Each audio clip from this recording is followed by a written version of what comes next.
All right, guys, I am here with Scott Primeau, figure painter, part of Minnesota Military Figure Society. Scott, what'd you bring to the Nats this year? This is my Pacific Marine. It's a Life Miniatures bust that I redid the camo helmet. Uh-huh. I put a bandage on his eye. It's painted all in acrylics. Did that bandage come as part of the mold, or was that scratched on? I sculpted that, put on his eye to show wear and tear. The Marines in the Pacific went through a pretty rough time. Yeah, I really like that addition you did to that. The helmet was a regular steel pot helmet, so I kind of wanted to make it a little bit different. So I added they wore their flaps down, of course, to protect their necks in the sun. Of course. So I sculpted that as well, and the wear on that. That's gorgeous. Weird question. How'd you do the chest hair?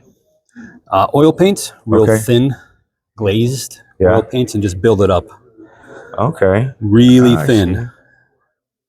Otherwise, the rest of the figure is, I think it's all, it's all acrylics. That's fantastic. Inks. I use a lot of inks for the staining on the leather straps. Oh, okay. That makes sense. And there's, pigments, typical weathering products that I use on the helmet for, soot and whatever, dust and dirt and things like that. The blood that the stains are on the uniform is actually brown matter oil paint. Yeah. So that's kind of a lot of different kind of media for that one. Medium.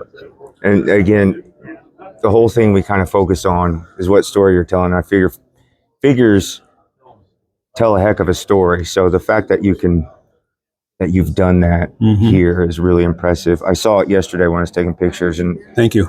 And I try to make him pale and gaunt. It's a Pacific guy in the Pacific. He's not really rosy and cheery. Right. That's probably the theater that interests me most is the Second World War II. So when I saw it, I was like, oh, I gotta know who did that one. Cool. So this is another one of your entries, and what is this piece? It's called Stitches. It's a piece from Ignis Arts. I don't remember where she produces busts and figures. It's a resin figure kit. She does really nice stuff, sculpted well, really well cast, very well. It's from somebody who does artwork. It's based on some lady's art. I'm sorry, I don't know all the specifics, but it's called officially Stitches, and you can see why she's got stitches all over her body. And it's what you would call a bas relief. It's not a complete flat because there is more volumes to it than a true flat. Right. That one's painted pretty much all in acrylics. There's inks as well for the staining around the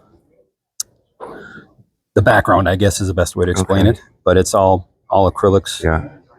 Again, just being able to pull off the essence of what it is. When you look at a diorama, it's like the environment that pulls it together. And this, you feel environment when you look at this, Thank you, yeah. It was a fun piece to do. Yeah. When I saw it from afar, I thought it was Medusa. Yeah. Yeah, but just as cool, just as fascinating. Yeah. That is some incredible work, man. So if you don't mind, talk to you, the modeler, a little bit, or the figure painter. Yep. How long you been painting figures? 15, 16 years. Okay. Yeah, I started out in 35th scale figures for for tanks. Okay. And got into the larger figures. I like painting flesh tones the most. Yeah. So I got into the busts and the larger scale figures because I like mixing the flesh tones. I still do plastic models of tanks and the airplanes, but I primarily work on figures. I kind of but I dislike the building part of putting tanks together, the tracks and all that. You're a guy who likes the painting part. I just love the painting. Yeah. So I like to just get to the painting right away. And so figures, you don't really need to do much, but put a head on there and glue the arms on or whatever, and it's ready to go. If you had a tip for somebody who's avoiding figures, besides just let it suck, that has to happen first, what is a tip or a technique you would offer? Practice. That's all I can say. Practice. There is no right, wrong way to do it. Okay. There is no method or a sequence of events like there is building an airplane or a tank. You do certain things, but for figures, you can go from highlights to shadows, shadows to highlights. There's whatever works for you. Okay. And if you're getting into the acrylic part of stuff, all acrylics are different too, so you need to practice with that medium too. Yeah. Vallejo is different than scale 75 tube acrylics, so there's all sorts of different ways. Practice. They make a lot of heads these days where you can put the head on a pin or a toothpick, and you can practice painting the flesh tones on a head. Yes. And then strip it next week and do it over again. Keep doing it over again. Practice, practice, practice. A lot of my fellow modeling friends that do figures practice that way, or still practice that way. Yeah, I do. When I do my armor, I keep my figures because I want to get good at it. So I have a little stash of figures that are going to be my practice palettes. So that's what I'm kind of that's what I've planned on. When you think you got it, get into the figures. But the best thing you can do is buy quality figures, good detailed scale figures.